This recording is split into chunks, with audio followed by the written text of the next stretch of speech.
We're continuing on with Judges.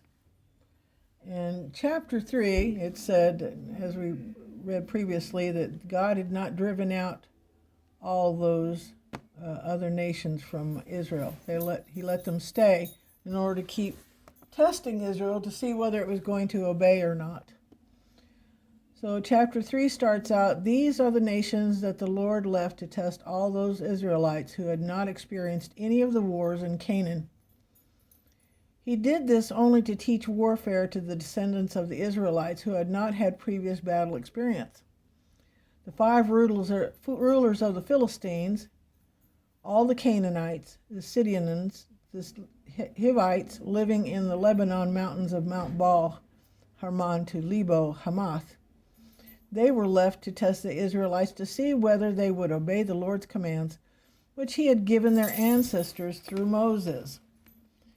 And then it says here, "The Israelites lived among the Canaanites, the Hittites, the Amorites, the Perizzites, the Havites, and the Jebusites." And what did they do? "They took their daughters in marriage and gave their own daughters to their sons and served their gods." Again. Othniel was a judge. "The Israelites did evil in the eyes of the Lord, and they forgot the Lord their God and served the Baals and the Asherahs. The anger of the Lord burned against Israel, so he sold them into the hands of Cushan Rishathaim, king of Aram Naharaim, to whom the Israelites were subject for 8 years.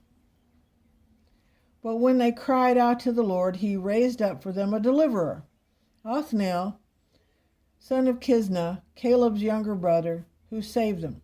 The Spirit of the Lord came on him, so that he became Israel's judge and went to war. The Lord gave Cushan Rishathaim, king of Aram, into the hands of Othniel, who overpowered him.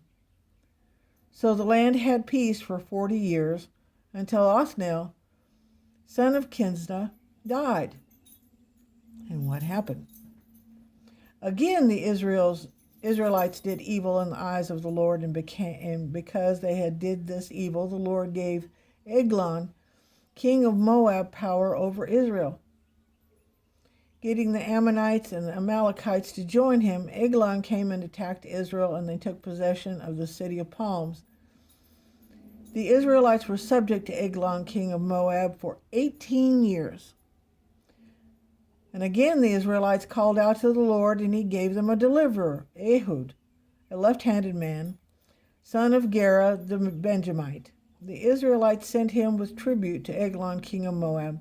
Now Ehud had made a double-edged sword about a cubit long, which he strapped on his right thigh under his clothing. And he presented the tribute to Eglon, king of Moab, who was a very fat man. After Ehud presented the tribute, he sent on their way those who carried it. But on reaching the stone images near Gilgal, he himself went back to Eglon and said, "Your Majesty, I have a secret message for you." The king said to his attendants, "Leave us," and they all left. Ehud finally approached him while he was sitting alone in the upper rooms of his palace and said, "I have a message from God for you."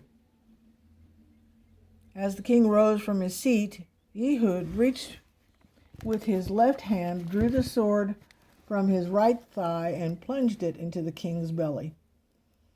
Even the handle sank in after the blade, and the bowels discharged.